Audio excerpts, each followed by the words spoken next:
خبریں آ رہی ہیں، آپ دیکھ بھی ہیں ٹکر کی صورت میں کہ کسی بھی لمحے اسرائیل لبنان پہ زمینی کارروائی کا آغاز کر سکتا ہے. بہت سارے سوالات جنم لے رہے ہیں. پوچھتے ہیں ماہر خارجہ امور جناب سینیٹر مشاہد حسین سید صاحب سے. مشاہد حسین صاحب السلام علیکم.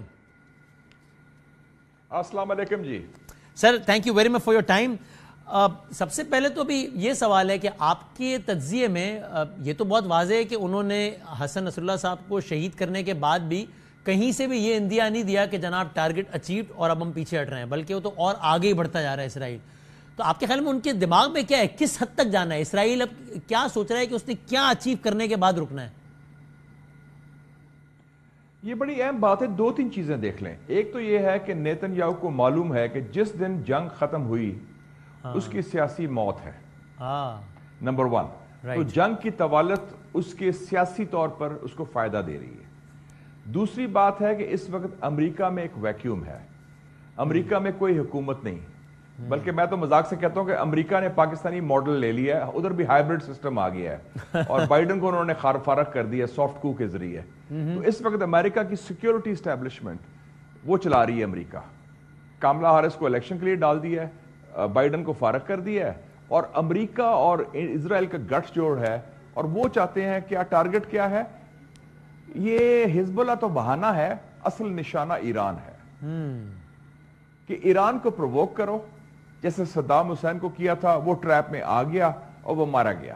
تو اب وہ پرووک کریں ایرانینز کو کہ وہ کوئی ایسا قدم کریں تاکہ بہانہ بنا کے دونوں حملہ کر دیں. تو میں امید رکھتا ہوں، میرا تجزیہ بھی یہ ہے، مشاہدہ یہ ہے کہ ایران پرووک نہیں ہوگا. اور کیونکہ اس وقت حکمت کی ضرورت ہے اور فوکس کی ضرورت ہے. آپ کی رائے بھی ہے کہ ایران کو ریئیکٹ نہیں کرنا چاہیے، ورنہ وہ ایک بڑے ٹریپ میں جائے گا اور معاملہ آگے بڑھ جائے گا. نہیں کرنا چاہیے ریئیکٹ آپ کے خیال میں؟ جی میری رائے ہے کہ میرا اگر مشورہ کو میں ایرانیوں کو دوں گا ایز اے بردر، پاکستانی ملک جو ساتھ ہمسایہ ہے، کہ آپ ریئیکٹ نہ کریں. آپ کے لیے یہ ٹریپ ہے، آپ کو پھنسانے کی کوشش ہے. آگے دیکھیں جی بدامی صاحب کیا کیا انہوں نے.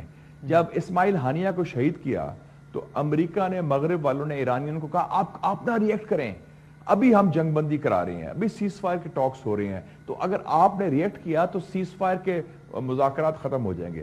اور کوئی سیز فائر کا ارادہ نہیں تھا جنگ بندی کا، بلکہ ارادہ تھا اور آگے جنگ بڑھانے کا. تو آگے انہوں نے دھوکہ دیا. تو اس لیے میں سمجھتا ہوں کہ ایرانی بڑی حکمت والی قوم ہے اور حقیقت پسند بھی ہیں. ان کی سروائیول بھی ہے کیونکہ اسلامی انقلاب ہے، ان کی گورنمنٹ ہے، دباؤ بھی بہت ہے.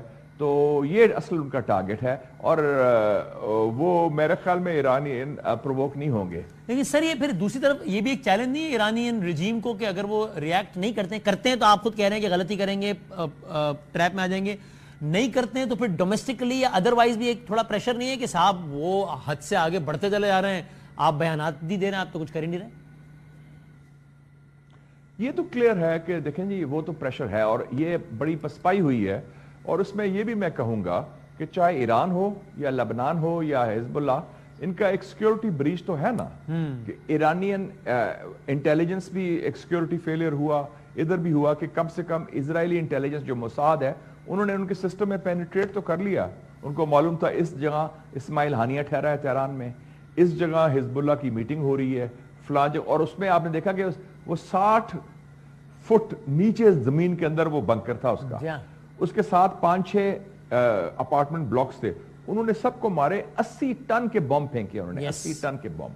لیکن اس کا ایک بڑا لانگ ٹرم میں سمجھتا ہوں کہ یہ اس کا اسرائیل کو بڑی بھاری نقصان ہوگا. ادا کرنا پڑے گی. وہ کیسے؟ قیمت ادا کرنی پڑے گی. ایبسولوٹلی. وہ کیسے؟ Heavy price to pay. کیونکہ Iran will now go for the nuclear bomb. انہوں نے کہنا کہ جناب ہمارے لیے اور کوئی چارہ نہیں، ہم اپنے تحفظ کے لیے، ہمیں اگر اسرائیل کی کیپیبلٹی میچ کرنی ہے تو وہ نیوکلرائزیشن اور مڈل ایسٹ کی طرف جا رہے ہیں. اور دوسری بات ہے کہ اسرائیل کے ارد گرد جتنے بھی وہ عرب ممالک ہیں، عرب عوام ہیں، فلسطینی ہو یا لبنانی ہو، اب یہ ان کے خلاف ایک نہ ختم ہونے والی جنگ، کشیدگی، عدم استحکام، تشدد کی طرف ہم جا رہے ہیں. کم سے کم ہماری لائف ٹائم میں تو امن نظر نہیں آ رہا مجھے ادھر. اور اسرائیل will be outnumbered eventually. Okay, you think so? Okay. دیکھیں نا انہوں نے اسیسینیشن پہلے بھی کی تھی. اسیسینیشن آپ کو یاد ہوگا 1988 میں ابو جہاد لیڈر تھا الفتح کا، اس کو ٹیونس میں مارا.